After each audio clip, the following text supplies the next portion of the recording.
I'm going to direct you all not to look at me. Look at the screens.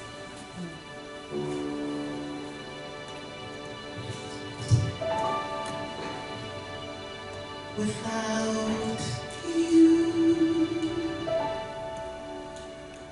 the ground thaws, the rain falls, the grass grows. Without you, the seeds root, the flowers bloom, the children play, the stars gleam, the poets dream, the eagles fly. Without you, the earth turns, the sun burns, but I die without you.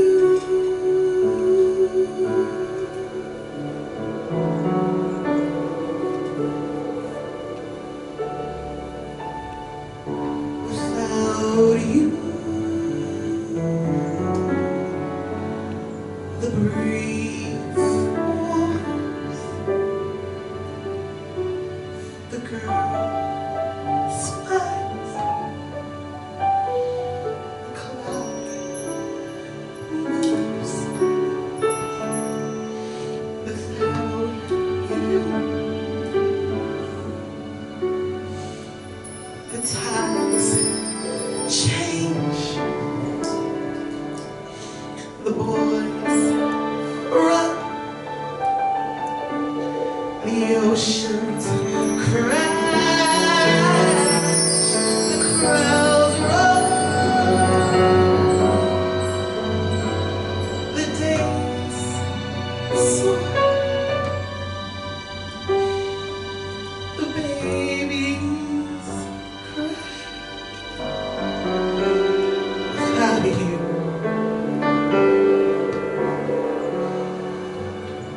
the moon glows,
without you.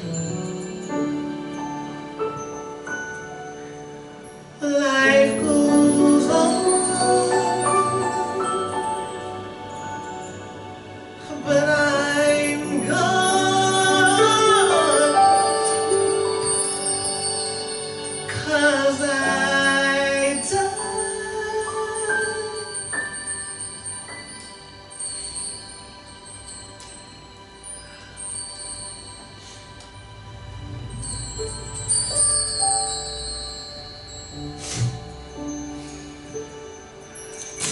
Without you.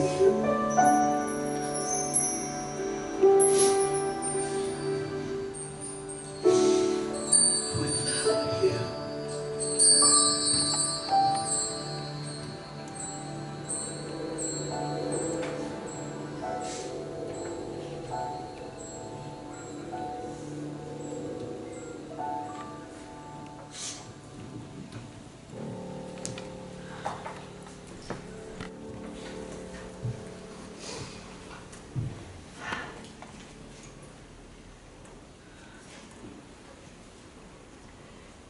So where do we even start?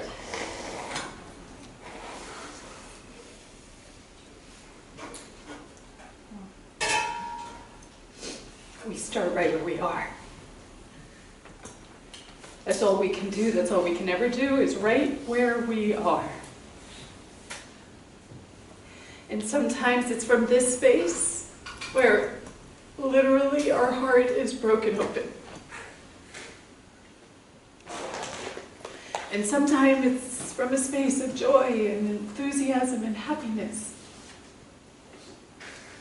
But what we know in unity is that we are called to always just start right where we are. And not run away from it. Not try to hide from the fact that for each of us there is a space, a place within us that is heartbroken. That even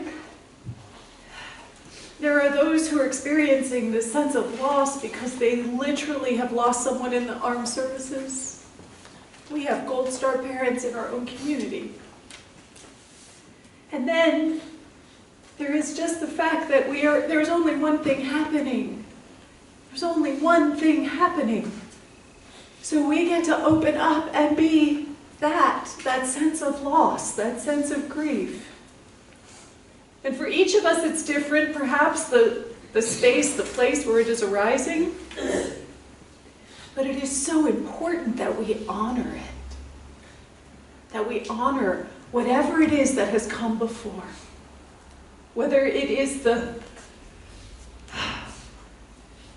those men and women who literally stood in principle, who literally put their lives on the line for a principle of freedom, of equality, the foundations of what this democracy stands upon. They are role models for us.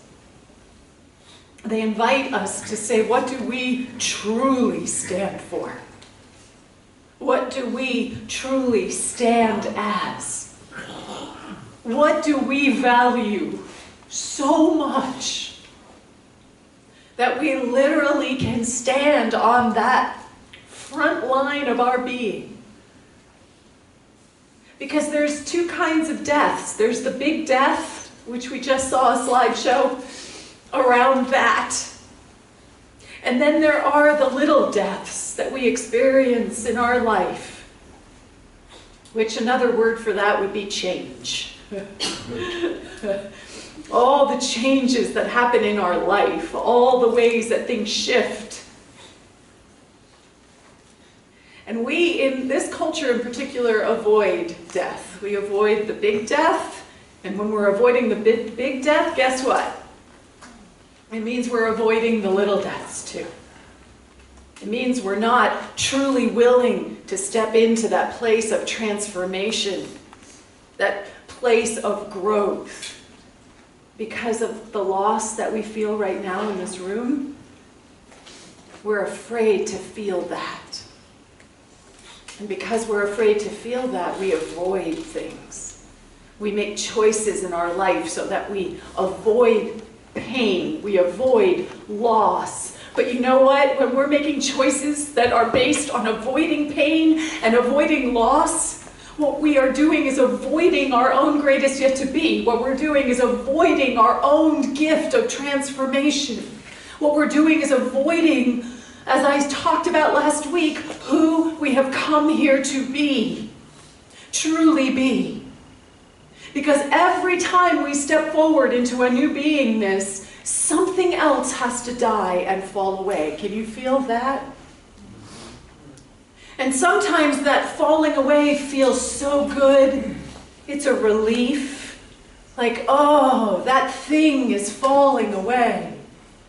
And other times, it's like a piece of us fell away with it. All of it is for our greatest good. All of it is an opportunity for us to stand in it. And the only way we can do that is if we're willing to stand right now in that sense of loss. It's how we grow. We can't, in unity teachings, we call it a spiritual bypass. When we try to use our spiritual principles, life is good, everything is working for my greatest good, to avoid the fact that actually I hurt. Actually, I'm scared. Actually, right now, life really doesn't feel so good. We don't believe in pretending that we're not having that experience. What we believe is that there is something greater than that experience that we are called to show up as in time and in space. Can you feel the difference? We are called to anchor something greater. And it's what the service started off with. It's love. We are called to anchor love. That is the truth.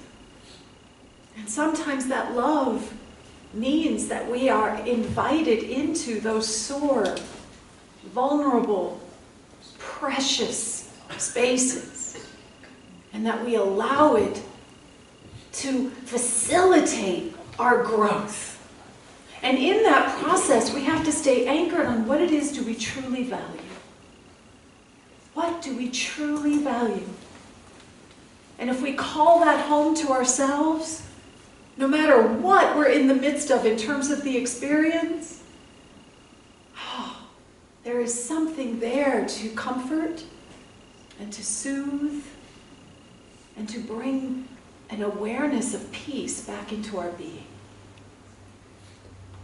So each year here at Unity San Francisco, we come together on this day, purposefully to allow ourselves to grieve, purposefully choosing to come together to honor those sore places within us, the vulnerable spaces within us. And we do it together in community because where there is community, there is strength, there is support, there is a space that is made that can hold us sometimes in ways that when we're alone in our room crying into our pillow, that we forget. So we come together. And we come together to honor whoever we were.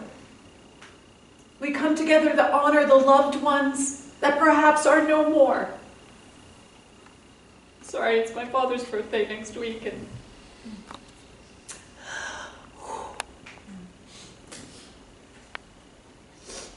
it's been 7 years, and that loss is still here. And yes, as Misa sang so beautifully, we need to go on living.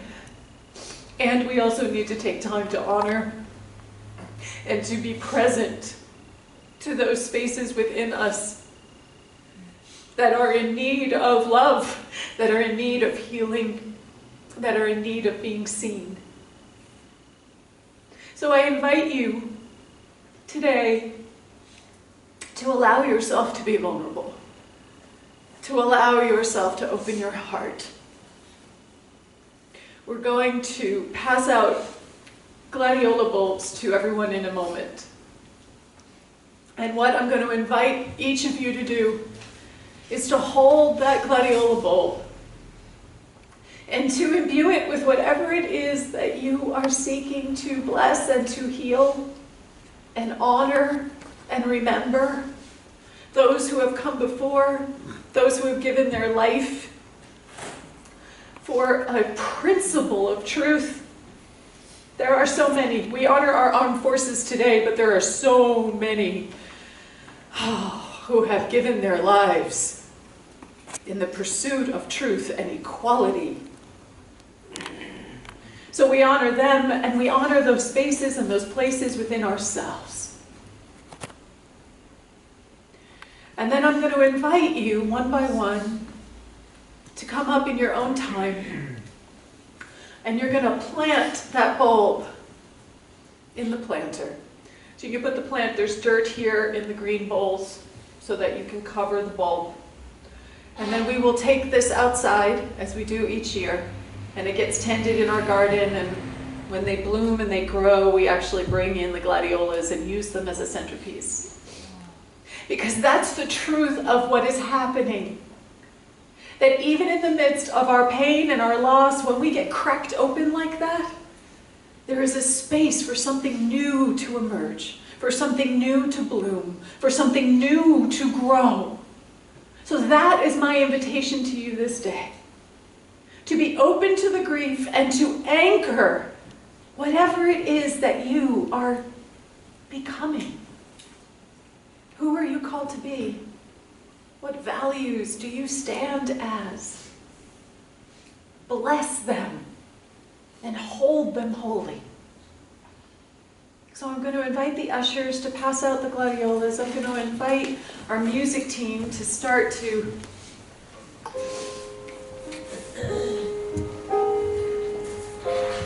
support us with music as we step into this ritual that acknowledges that conditions change. Life is eternal. We are eternal beings having a transitory experience in these bodies. And we're actually going to celebrate that today, honoring it.